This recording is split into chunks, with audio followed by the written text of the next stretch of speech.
Perfect. All right, so I'll go ahead and do my formal introduction. My name is Morgan Hunlen. I am a second-year MCRP, which is a Master's in City and Regional Planning, student at Rutgers University, New Brunswick in New Jersey. I am remote for school and for this conference in Los Angeles, California right now. Thank you for joining me. A little bit about me. I'm really interested in transportation equity.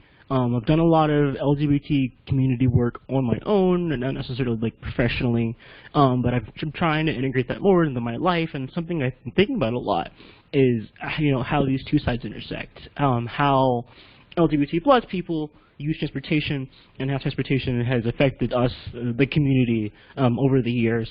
And last year at TransportationCamp NYC and Philadelphia, I did a presentation on how queer people interact with transit. It went really well. I'm really interested this year in moving this discussion forward on how we can create safer transit environments for not only just queer people, but minorities and women as well. One of the reasons why I kind of lumped everything in together is I feel like a lot of the things we're going to talk about today not only apply to one group, but sort of apply to everyone. And I don't know. I feel like there's been a lot of reports recently. The LA Metro just had a big one. There's a couple of universities put some reports too on like how we can make minorities and women feel more safe and accepted, on bicycles, on public transportation. Not a lot of implementation, whether that's on like a governmental structure or whether that's on like a transit structure, anywhere really across the United States. And so I think a lot about how tactical urbanism is this really cost-effective, grassroots, community-led effort to make our communities and streets safer. And it got me thinking, why can't we take this and apply it to some of the other issues that we're having in transit? Why wait for the metro to get involved? And why not just go ahead and do it ourselves? And I honestly came up with this topic this morning. I was sitting in bed reading the email and going, man, I wish I could talk about, queer stuff again, but I don't know what to talk about. And when I was looking at, my PowerPoint and thinking about the, current topics, I was thinking, I can't remember the name right now, forgive me. If someone can like help me remember, I'd really appreciate it. But I think in the late 70s, early 80s, there was a group founded in New York City called the Guardian Angels. And the Guardian Angels were this sort of like, literally just one guy got up and said, I'm tired of people getting stabbed on the 4 train in New York. And he got his friends together, and they created this sort of like Power Ranger group where like they all just got together and decided to just ride the trains and the buses all across the city. And they basically were the replacement for the cops. They were the city's eyes and ears. If they saw someone getting harassed, or at least they saw someone getting mugged or beat up, they would intervene. With like, they were all taught, self-defense. They were all taught, how to like help others. They were taught conflict remediation, and de-escalation tactics. And they just rode the trains, and they helped a lot of people throughout the 80s. They stopped riding trains in the early 90s and then started just working in the community instead. But I think that like during this period of time when they were really active on the subway, you saw a lot of like outpouring of support and acceptance for this group, because they were doing things that the police wasn't. The police wouldn't go into the Bronx, they wouldn't ride the 4 train, but the Guardian Angels, they knew that if something happened, they could get them to ride with them, or get them to like tell them what happened, and they would take care of it. And I think about that a lot. Is like maybe that's like I do want to mention 80% of the entire group's like demographic were people of color under the age of 25. So a lot of teenagers, a lot of young adults, a lot of black and brown young adults and teenagers that really wanted to like, help their friends and make a difference in their communities. And I really love that, where like it wasn't mostly white, it wasn't this top-down governmental structure. This was an instance where people in your community looked at something that was wrong and went, oh, we should change this. We should do something different. And I loved that idea, and I think it's a really good like jumping off point for the discussion we want to have today.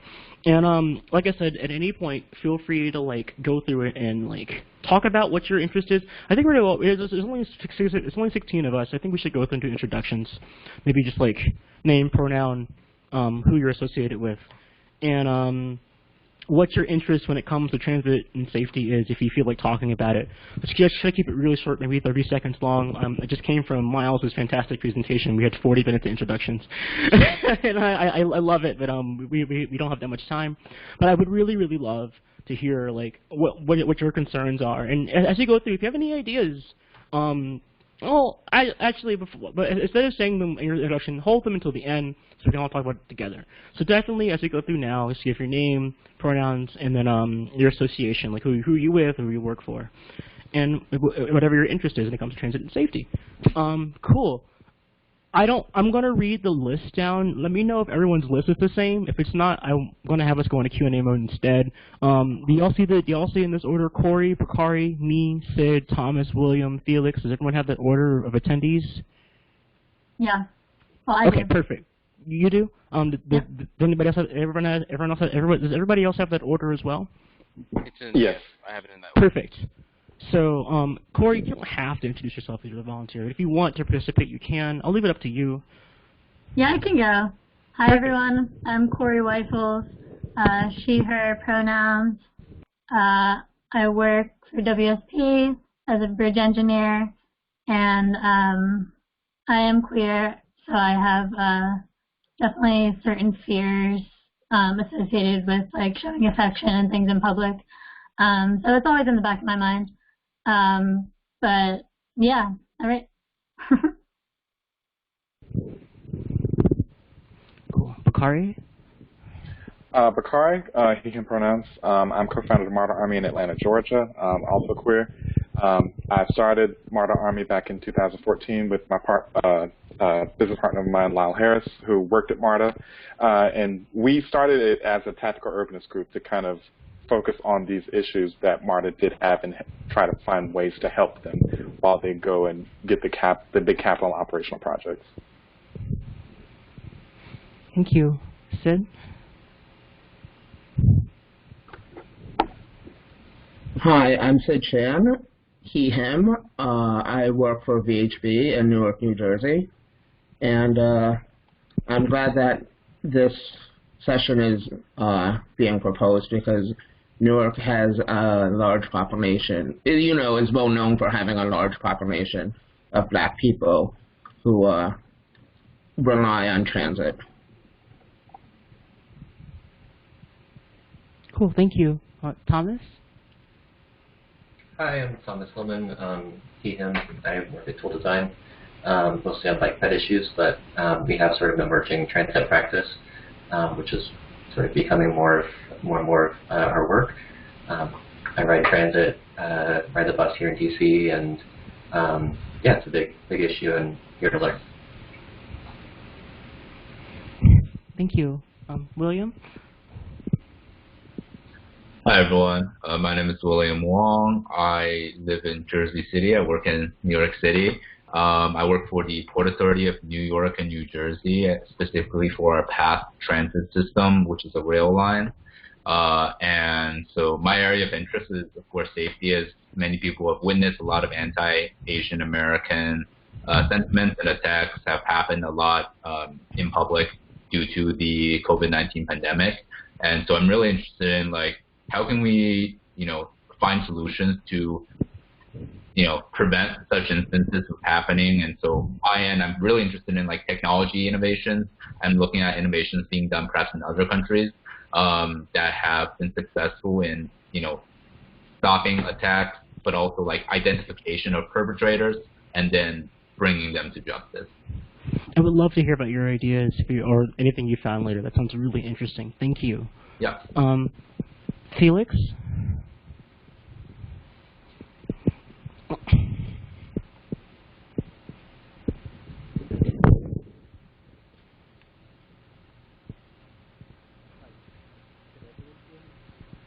I see that you've unmuted, but I don't hear any audio.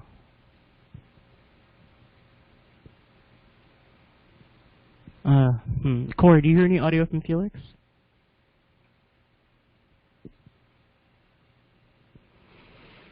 Oh, that's tragic. If you want to put in the chat your introduction, I definitely don't mind like reading it. So Yeah. the entire group Felix, can get to hear it. It looks like your audio is showing up now, Felix.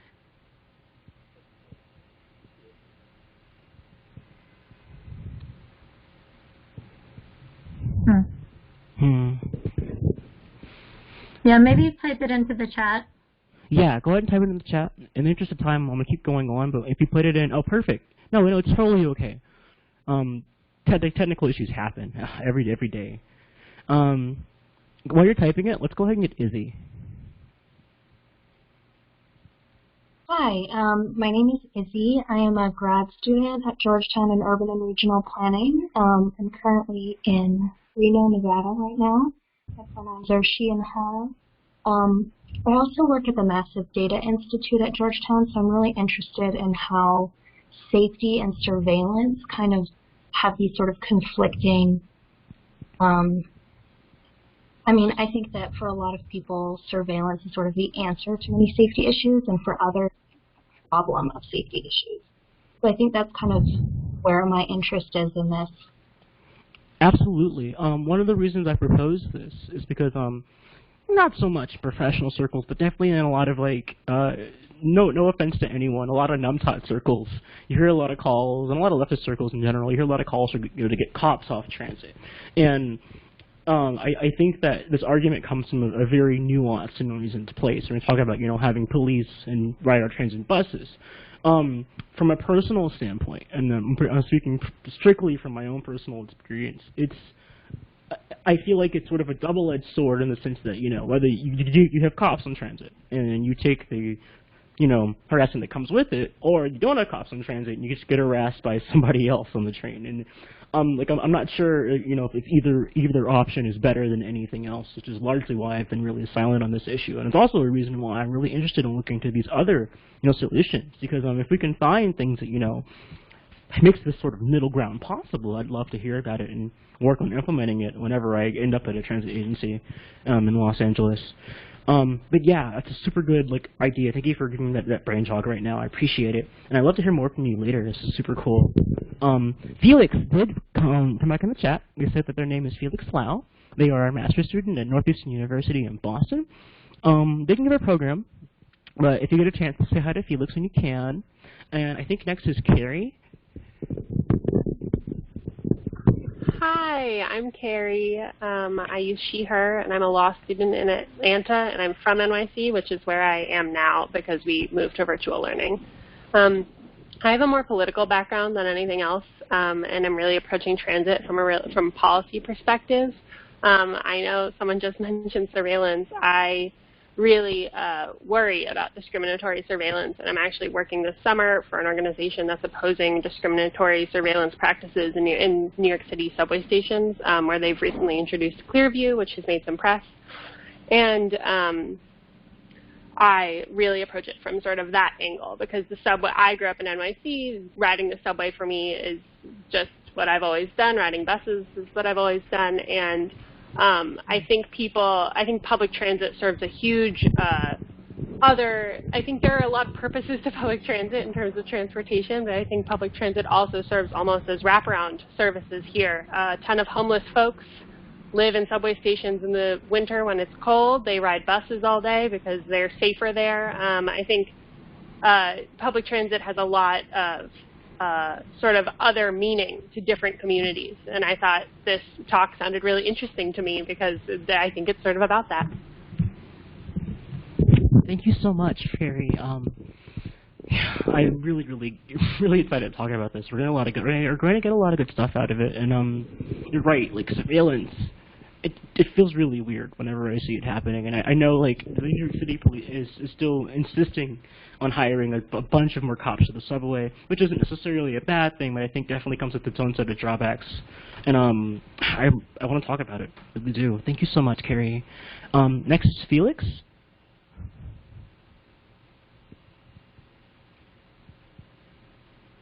Oh wait, I'm sorry. It went down for some reason. That's weird. Wait, are you in twice? Oh no, Felix, you're in twice. Maybe that's why we can't hear you. I'm sorry. Next is David. Hi guys, my name is David Gerardo. I am a undergrad at UNC Charlotte in North Carolina. I finish up in 2 weeks. I am an intern at the Charlotte Douglas International Airport, GIS intern, and I'm soon to be a transit service planner with Go Triangle, which is the public transit system in the Durham-Chapel Hill area in North Carolina. Pronouns he, him, and I've joined this conversation because I feel like it applies to me as a black male who takes public transit everywhere. I don't have a car, and it's really important to me that I have access to transit. So, and something that has kind of sprung my mind was that, you know, if we're specifically talking about race, it's mostly black and Hispanics that use public transit. So if we're talking about race, are like minorities really minorities when it comes to transit? So I feel like that's an idea that can come up in conversation. Awesome. Thank you, David. Next we have Nat. Hi, my name is Matt. I use he, him pronouns, and I'm with the Philly Transit Riders Union in beautiful Philadelphia, Pennsylvania. This topic interests me. I guess I can just sum it up by saying that I believe that public transportation is a human right. That's it. Thank you, Nat. Next we have Claire.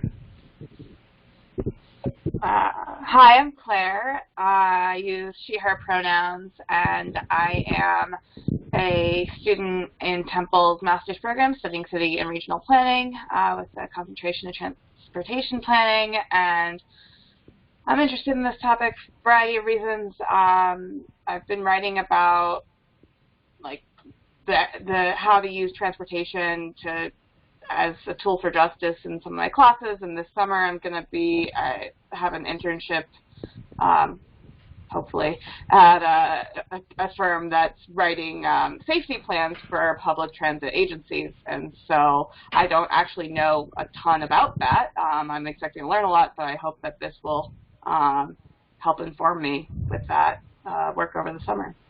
Thank you so much, Claire. Next we have Cameron. Hi, I'm Cameron. I'm part of Fifth Square and the South Philly Food Co-op. I live in South Philly. I'm interested in transit in general, and also like I forgot to mention my pronouns are they, them. And yeah, as a queer person of color, I am both somewhat. I ride transit a lot, and also I'm always skeptical of what solutions there are for difficulty in like being able to ride transit safely. But I also remember an incident that happened in Portland near a place where I used to live, where there was a stabbing that happened for there was like 3 Muslim women, and they got stabbed, or like they were about to get stabbed, and then somebody came and intervened.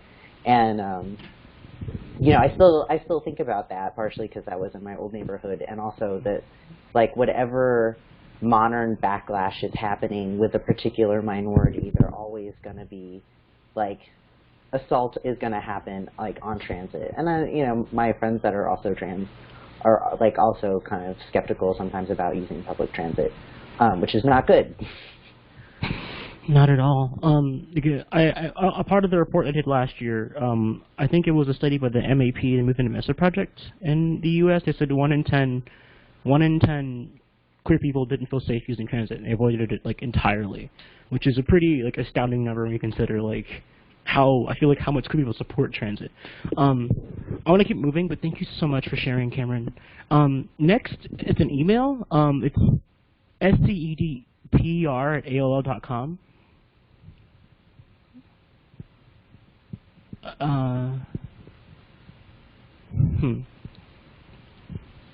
It's the email address. There's no name attached.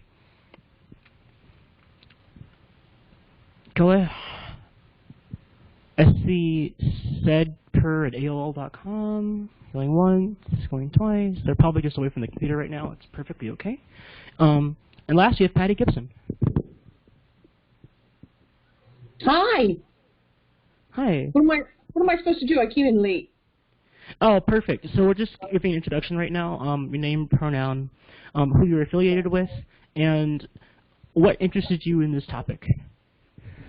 My name is Patty Gibson. I'm affiliated with WTS Philadelphia, primarily in this case, And the topic interests me because we are actually working on an equality and justice transportation symposium for October, God willing, but some of these topics are going to come up during that. And certainly as a transportation advocate, I feel that the public needs to be emphasized in it, and no one should be fearful of riding public transportation. We have to work on that. And, not that we want, I don't know if any of you saw the video of the gentleman getting thrown off the SEPTA bus last week, but he was wearing his mask and, whatever, right? There was some force used that wasn't exactly what I would deem fair or warranted. And, I try not to have an opinion because I'm impartial, right? But that was too much, and if that's the kind of thing that we're seeing, that's not okay. And, I'm here for justice and equality, and so thanks for having me. No problem. Thank you. You've made it through, everybody. Perfect. So my goal here today is to get everyone to leave with maybe a thought or idea on what they could look into to maybe make their own system or our own city better. My favorite Star Wars quote is that we are the spark that will light the fire, that will burn the flames of the rebellion, that will burn the First Order down. And I figure, if nothing else, if you leave here with a spark or an idea that could turn into something different, or collaborate into something better or greater down the line, I feel like it's worth it. So as we get started today, don't feel like you don't really have anything to contribute or have anything to talk about. Everyone's coming from a different story and idea, and everyone's opinion, comes from that sort of their own personal perspective. I want to hear about everything. And as we get started with the discussion today, we don't have to start anywhere specific, but I think that talking about maybe some of the things people have done is a good start. I know that when it comes to transit agencies and how they've directly gotten involved, I know that a lot of agencies have hotlines now for when people experience harassment on transit. I know the LA Metro, I was reading about their program, it isn't exactly it's a support hotline, but not something to call when you're in a crisis. If you call it, you'll get someone to counsel you through it, but you won't get someone to help you, which is a little problematic. I know some cities do have means you can text the transit police directly from the train. A lot of places are really relying on installing call boxes in these places. And internationally, you see things woman-only cars, woman-only buses. Sometimes they have methods of reporting gropers to local police people, but I haven't really found anything super comprehensive or anything that everyone's really doing. So I'm really interested in seeing where we can go with these more tactical solutions. I really love the example of the guardian angels. I was thinking about maybe some sort of buddy system where you could put in an app and say, I'm riding the blue line from Los Angeles to Long Beach, I need someone to ride with me, and maybe getting someone who looks like you or is someone of a similar demographic to go with you so you're not riding transit alone. These are just off the top of my head ideas that I had when I came into this session. If anybody wants to share anything they've seen being done or any ideas that they have, I would love to hear it. I'm going to try and take notes the best that I can during this session. And like I said, just jump in. As long as no one else is talking, feel free to jump in and talk about what you want. Yeah, I'll jump in. So at my university at UNC Charlotte, the school launched an app maybe a couple years ago called LiveSafe, and the main purpose of it was to kind of stop ambushes that would happen at night. Maybe not ambushes, not the right word, assaults, and because a lot of students study at the library at midnight, 1 a.m., and when people either walk back to their dorm rooms or if they're walking back to their car or walking to the light rail station, a lot of the times there's been incidents where they've been assaulted or they've been robbed at gunpoint or robbed at knife point. So the purpose of the LiveSafe app was to let somebody know that you were going somewhere, so that way they could watch you from the app. The app would take your location and it would track you. It would track you every 2 seconds, and the person that was watching you could be in contact with the police, or they could text the police, or they can call the police, or they'll be in contact with other law enforcement. So I feel like having that kind of app would be very useful with public transit. I don't think I've seen any agencies undertake anything similar. but just talking about having some kind of technological solution, I think that will be a very good start to enforcing more safety on public transit, especially for minorities. DC has a really cool program called the Stop Harassment campaign on the metro stations. And I really like their method because, I mean, there is a part, it's an acronym, so it's sidetrack, tell, observe, and postpone. And so obviously the tell part is like you have to call the police, but the other aspects of the campaign are like how to intervene as a bystander, which I think is like really helpful because I think a lot of times you sort of offshoot the responsibility to the police to do all of the work. And this is sort of like asking you to step in and like sidetrack, ask the person if they're okay, do you want me to sit with you, distract the situation, observe what's going on, make sure that like you're able to get that person out of the situation while remaining safe yourself.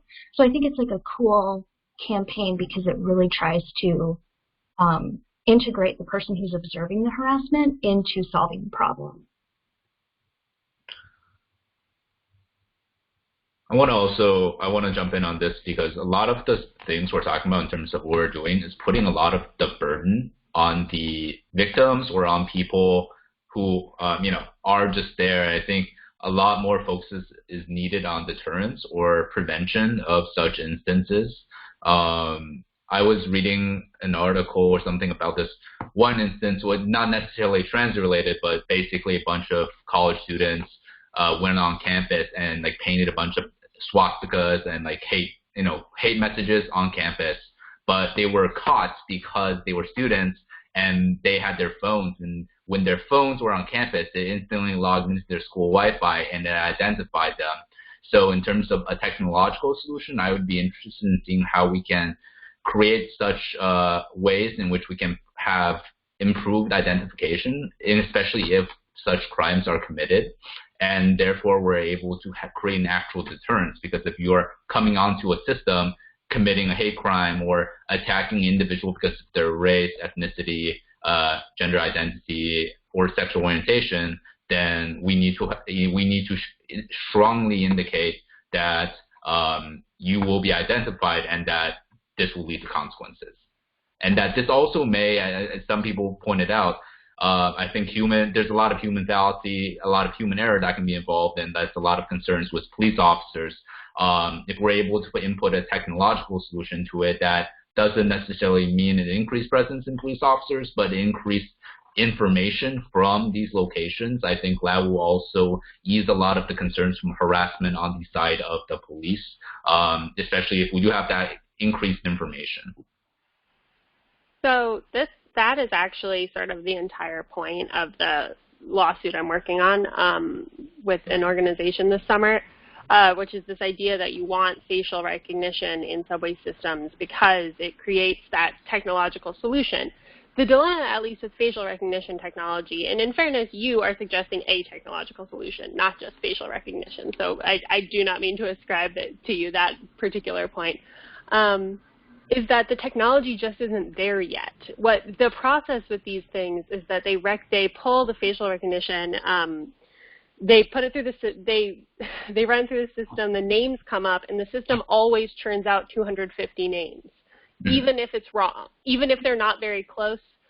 They often alter the images, not maliciously, but to open the eyes of folks when they have a picture of someone's eyes closed, or to move their mouth so that it's not a smile.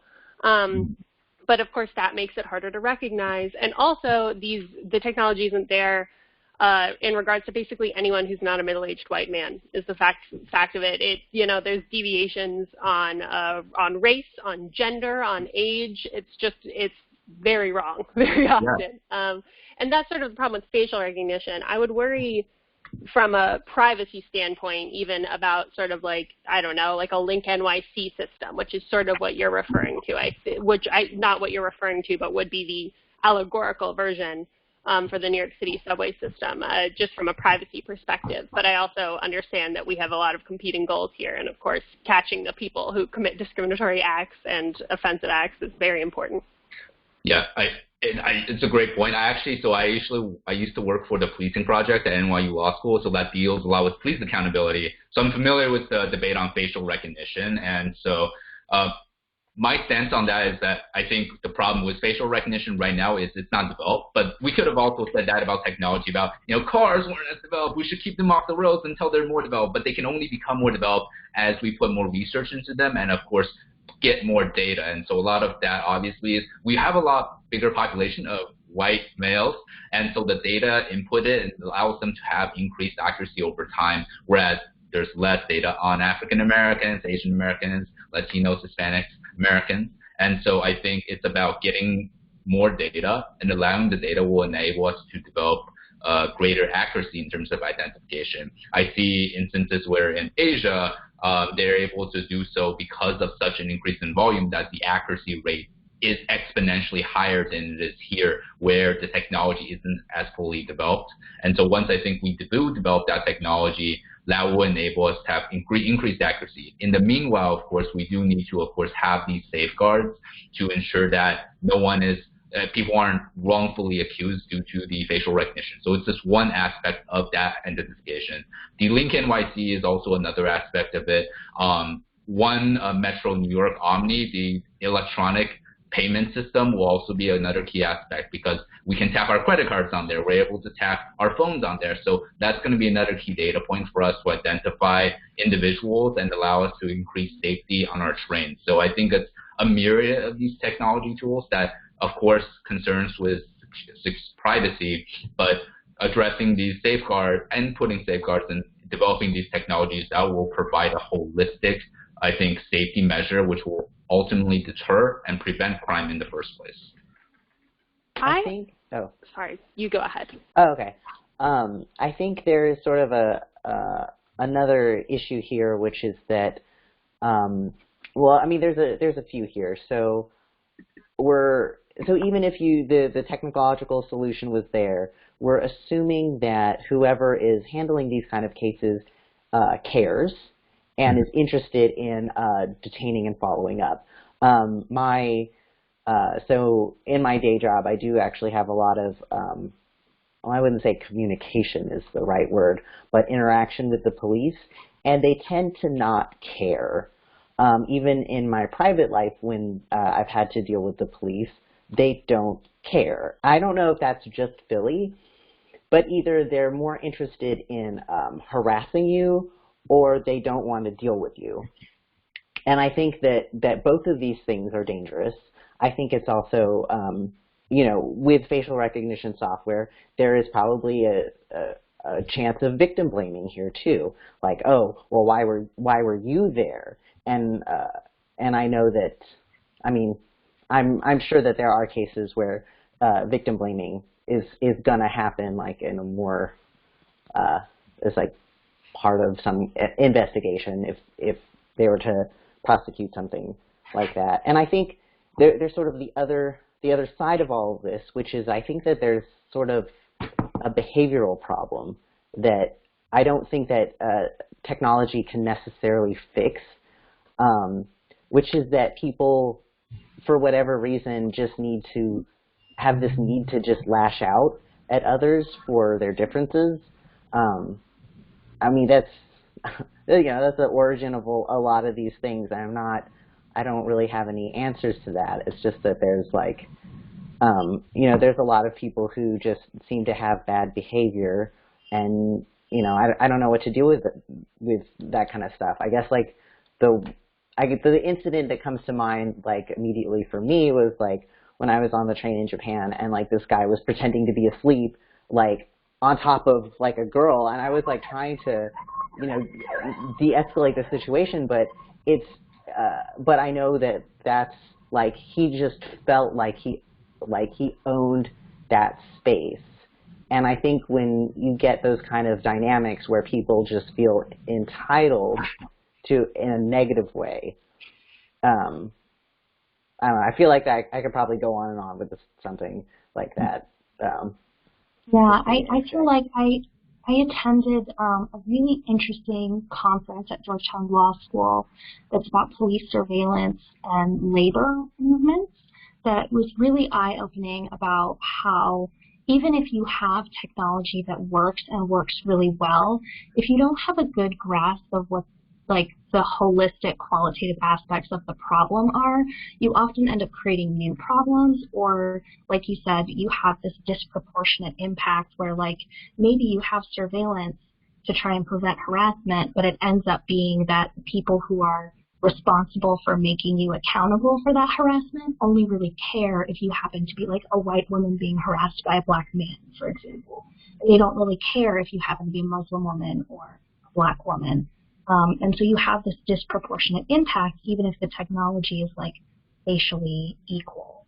And so I think there's like that kind of conflict that I have with the implementation of surveillance technology, because I just find that, and I mean maybe I run in too much of like the numb-top leftist circles, but I have like a skepticism of state-sanctioned accountability. I just don't really think that that is how you create justice. And so I like the models that are more like, I'm going to step in and be accountable for my space, and maybe the more Jane Jacobsian, like we're all accountable for the public sphere. We all have to watch out for one another and intervene when it's appropriate. Yeah, I think definitely, like, as everyone mentioned, there's that concern about justice and accountability. And so I think obviously we need to focus on what the role of police departments are doing, and not necessarily who owns also the data, because if the data isn't necessarily handled by the police, or if like it's handled by another specific agency for that, I think that might address some issues. In terms of data transparency, I think we need to have obviously more transparency on the data, because of course, if the police refuses to hand over the data or something like that, that's a big issue. If we are able to promote that policies of transparency so that individuals can report such instances, as you mentioned, but then also have access to that data after the fact, that would allow, I think, people to move forward with, making sure that those who perpetrated the issue is held accountable. I think on this topic, obviously, the technology itself is advancing, so it's going to continue to develop. The matter is, I think, is how do we regulate it, right? And I think while it is on us as neighbors and, with members of the community, the ultimate personification of that is our representative government, and in turn our local and state governments, and how we can get them to enact policies to more equitably ensure that our privacy is safeguarded with these technology pieces that will happen. And so it's about how do we do it in a way holistically, so that's not also costly to our, it would be expensive in some cases, so let's not do it, just not blindly spend money on such systems.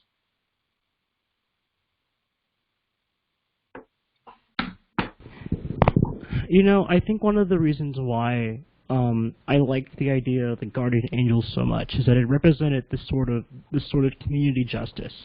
I think it's something we talk a lot about, and especially a lot of activists in leftist circles, is how can we, hold people accountable and to accomplish this idea of justice without, putting ourselves in positions where we're marginalizing other people.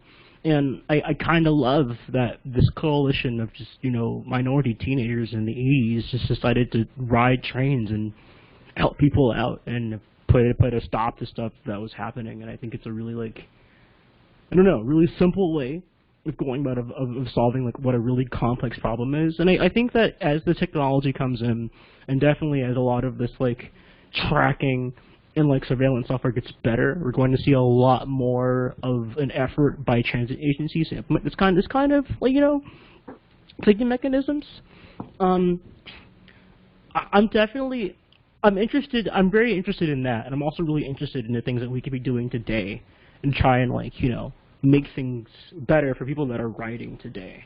I know the Live Safe app, I don't know if it was available anywhere, but I can't find it on my phone, but I definitely was using an app up until I moved to Los Angeles that basically, if I didn't feel safe walking, I could hold a button on my phone, and if I ever let go of that button, it calls the police in 10 seconds.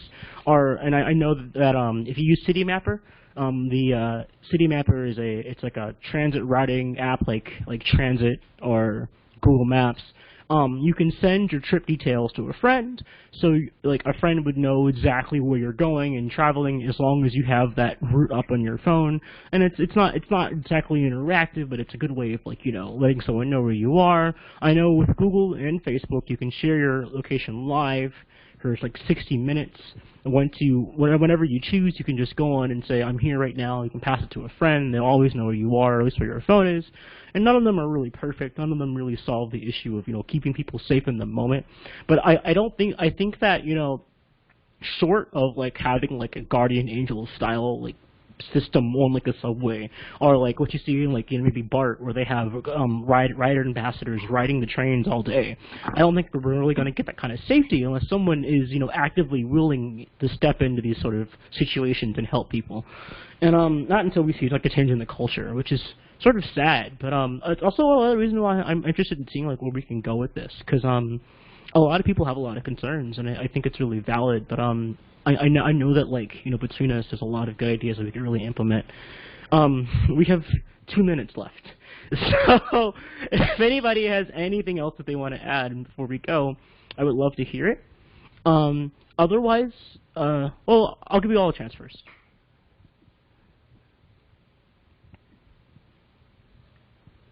Yeah, I just wanted to say that I do agree with the fact that there does need to be like a change in culture, because I did say in the past that I didn't see a lot of agencies using apps such as like Live Safe or apps that you can call the police in 10 seconds. But some agencies do have like a see something, say something system, but that's more like an honor system kind of thing, and I don't feel like a lot of people use that system enough, because a lot of things happen on transit, but people, they don't want to get involved. They're like, mind their own business kind of thing. So I feel like a change in the culture would lead to, baby steps. People may start using see something, say something more, and then that might lead up to finding ways to, like William said, deter these kinds of acts. Because there's two like levels to safety. There's catching perpetrators, and there's deterring perpetrators. So I feel like you can't attack both of those from the same angle. You have to be able to be proactive in one area, and then that'll lead to solutions in the other area. Right. So a change in culture is the first step, in my opinion, to increase safety, general safety. Absolutely. And something I didn't even mention, I mean, we're out of time, but the last mile is something that's really, really bad for like, a lot of people. Like in LA, women's #1 safety issue wasn't on transit buses, it was actually walking from the bus stop home, and where people reported the most being unsafe. And that's a whole other topic for another discussion. But thank you for coming. Really fast, I'm gonna go through all the places you can go right now. At Table 1, we have Av Geeks Unite, which sounds like it's like aviation geeks. Table 2, we have When This All Ends, I want to go to ... fill in the blanks, talk about, I guess, future vacation or travel plans. Our conference ideas. Table 3 is What's Cooking. Take a break from transit and talk about your food. So talk about your food choices and what you want to do. Table 4 is how's life in your neck of the woods? So how are you doing? Table 5 is did Carol Baskin kill her husband? I have no clue what that is. I hope somebody else does. Table 6 is raining cats and dogs. Bring your own pet or just watch other people's pets. Table 7 is showcase your home, models, transit, archives, and memorabilia. You got to want to show off transit maps, signs, cards. This is a place to do it. Table 8 is how's work? No, really, how are you working? And then Table 9 is for rail fans, foamers, and transit enthusiasts. A gathering meetup spot. And then Tables 10 is for the Philly special. It's all things sports and post-draft analysis. I'm assuming it's like Philly stuff. But that's where you want to go. I'm going to put the link to the master spreadsheet in the chat so you can go ahead and look at it. Everyone, thank you so much for coming. It's Tiger King. Of course it's Tiger King. Anyway, thank you all for coming. I really appreciate having this discussion. I'm going over to Table 1, but if I see you again in the rest of the presentation, talk to me and say hi. I'd love to talk to you all later. Have a great day. Thank you, Morgan. Thanks, Morgan. Have a good one. Thank you. Bye.